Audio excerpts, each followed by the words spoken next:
your party and you specifically had come out and you had said that there are three reasons why the bill should not be introduced. The government has made it clear that it wants to bring this in this very session of the parliament.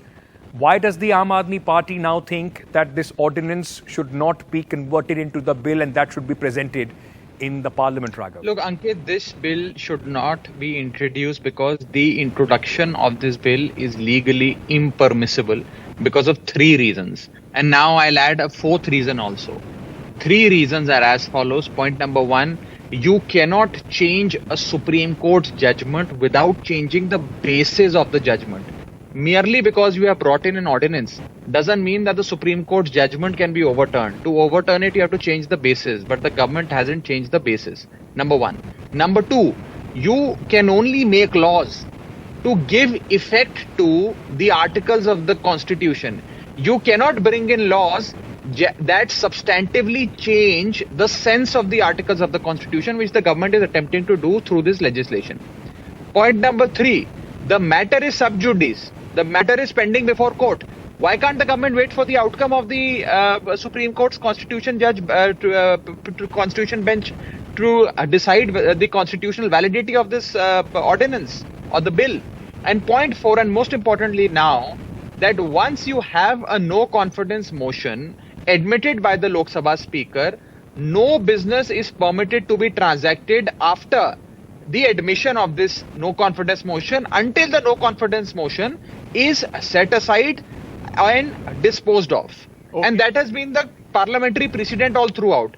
Because of these four reasons, the introduction of this Delhi bill is impermissible. Matter is sub judice. You are changing the Supreme Court judgment without changing the basis. And you are not bringing in law to give effect to articles of Constitution. Right. You are Raghav, if I may then ask you a corresponding question. All these reasons, like the matter is sub judice, you wanted a stay in the Supreme Court. The Supreme Court refused to give you a stay as far as this ordinance is concerned. The Supreme Court did not even make it or mention anywhere that the legislative business as far as the parliament is concerned should not go on if the government wishes it to do so. Why then do you think the government should take that into consideration? It's the Supreme Court did not give you even a stay as far as this ordinance is concerned. Look, first of all, the Supreme Court in its wisdom admitted our petition. The Supreme Court in its wisdom decided that the import of this ordinance involves serious issues of constitutional validity, and therefore it is only a constitution bench that can decide upon the legality or the illegality or the constitutionality or the unconstitutionality of this piece of paper, and not a regular bench.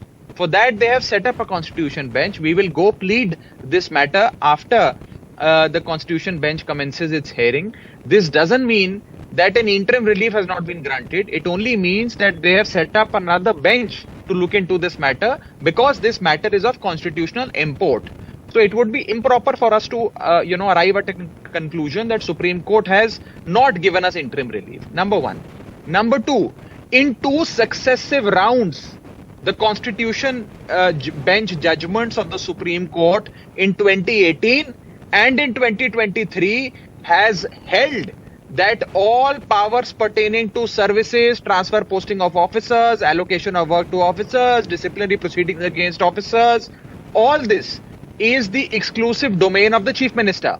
So we have won two successive rounds in the Supreme Court, 2018 and 2023. We are ready for another round, and both of us, you and I and the people of Delhi and the people of this country, know what will be the outcome of the third round also. We will win the third round. It is only that the BJP wishes to kill time using this. They will bring notification, then they'll bring a bill, then they'll bring an ordinance. This is what they have been doing since 2015 and buying time that the elected government's tenure, the 5-year tenure, elapses while this litigation stands pending in the court. That is the short and sweet point that the BJP wishes to make by using these instruments. But Raghav, let me ask you this. You said that the Supreme Court in its wisdom has admitted it. The fact remains that at this moment, as I repeated it earlier as well, there is nothing bars, there is no rule that bars the government from not presenting it.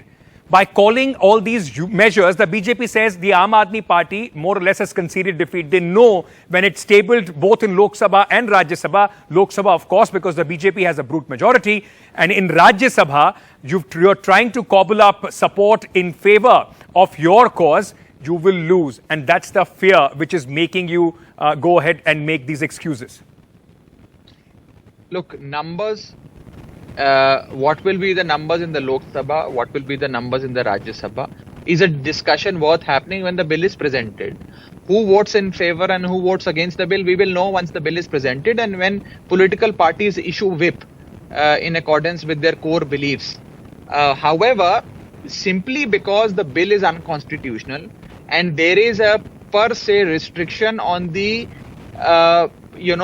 admission of this bill in the Lok Sabha and the Rajya Sabha, I make this point that the very introduction of this bill is impermissible.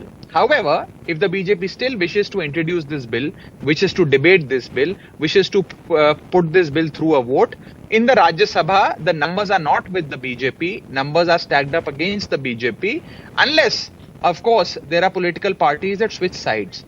Let me say this in no uncertain terms that what happens when the numbers, when the number gain happens in the Rajya Sabha, when the bill is put to vote is something we will know once the voting happens. I, for one, would not want to second guess the outcome of that. All I can say that this is a fight between people who believe in India's constitution and India's democracy versus people who do not give two hoots about India's democracy and India's constitution. I hope that India's constitution wins and India's democracy is protected. I have one last question before I let you go, Mr. Chadha.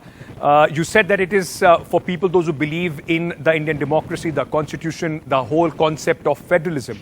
Then why is it that Mr. Kejriwal, who went all across the country, did not feel fit to go across and meet Mr. Naveen Patnaik or Mr. Jagan Mohan Reddy of Andhra Pradesh to try and also convince them to vote for your cause?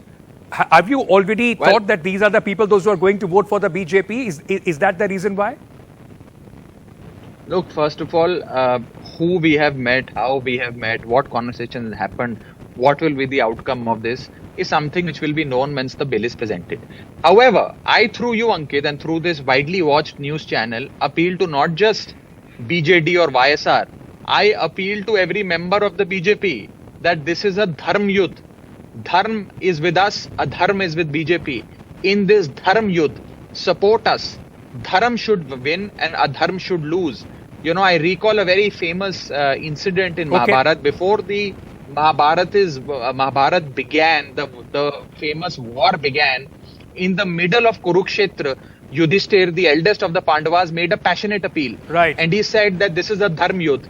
I have dharm on my side. Those who believe that dharm is with me, please come and fight for me. And in case any member who is with the Kauravas, any warrior in the Kaurav Sena feels that I have dharm with me, you can cross over from the Kauravas and come to the Pandavas and I will welcome you with open arms. Even then, one brother of Duryodhan, 1 out of 100 brothers of the Kauravas walked over, he crossed over from the Kauravas and fought the war for the Pandavas. And therefore, I remind this incident, I remind this to the BJP that even in that dharm yudh, there was one person who crossed over. So I, in that vein, request members of the BJP to cross over and vote for us.